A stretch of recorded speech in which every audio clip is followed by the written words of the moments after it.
I think part of traveling that way, if you're cycling or walking, what's great about it is that you're not putting a lot of weight on the highlights. Like, you're not putting a lot of weight on Machu Picchu or the Eiffel Tower.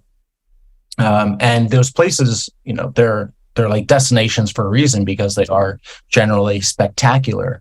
But when you're walking through a place or you're cycling through a place, you really come to value all the in between. And when you discover a mom and pop restaurant where you had just cycled 100 kilometers, 180 kilometers, or you just walked 40 kilometers, and you come to this little mom and pop restaurant, sometimes it's junk, but sometimes it will be so good. And this woman cares so much about her meal, and it will be the best meal you ever had. And that happens so many times. And so you have these like really vivid memories and experiences of places, because you kind of earn them in a certain way. You're not just showing up and going, well, what do you have to offer me? You show up and you exist there, and whatever they have seems like an abundance.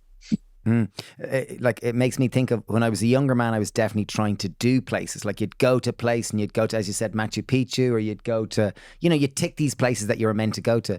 And then as I've got older, and I'm sure Steve kind of agrees with it, we're about 43 now. And I'd kind of go that, like, if someone asked me that question, where was your favorite place in the world? And I'd kind of go, I'm less into the place. It's more about the experience and who I'm there with. Like, the place is kind of, sure, there's pretty places and they look beautiful, but ultimately it's how you feel in a place is the experience within it. And it's ultimately like the people you're with and the environment and where your head is at, really. Is that kind of what you experienced on your 1,500 day or your 1,500 day walk? Yeah. I mean, yeah, definitely. There, at a certain point, places, like, the beauty of a place is secondary.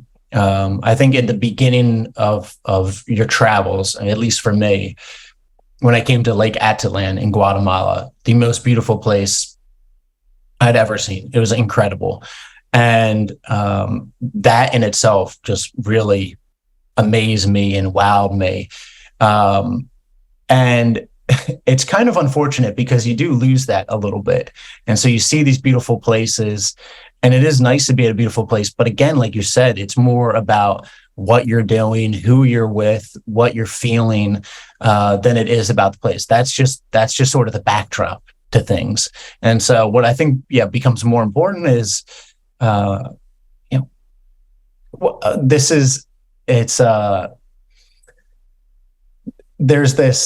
there's this lesson, I think, that comes from traveling a lot and being in all these different places, where the backdrop, the landscapes aren't as important, but then the systems and like the country itself and the politics and the infrastructure, all that becomes extra important.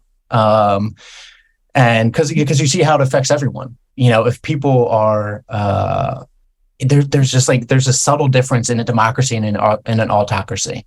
And I passed through a few autocracies, dictatorships, and a bunch of democracies. And whenever you get into a democracy, the people are just relaxed. And so, like, you realize after traveling enough that there are things that matter more than just a beautiful landscape. Like, there's parts of Algeria that are stunning and beautiful, but there's this weird sort of little psychology that happens when you're under this dictatorship. People can't express themselves freely. And there's all these different layers to it, but I think the beauty of a place ends up just being, in a certain way, secondary after traveling enough.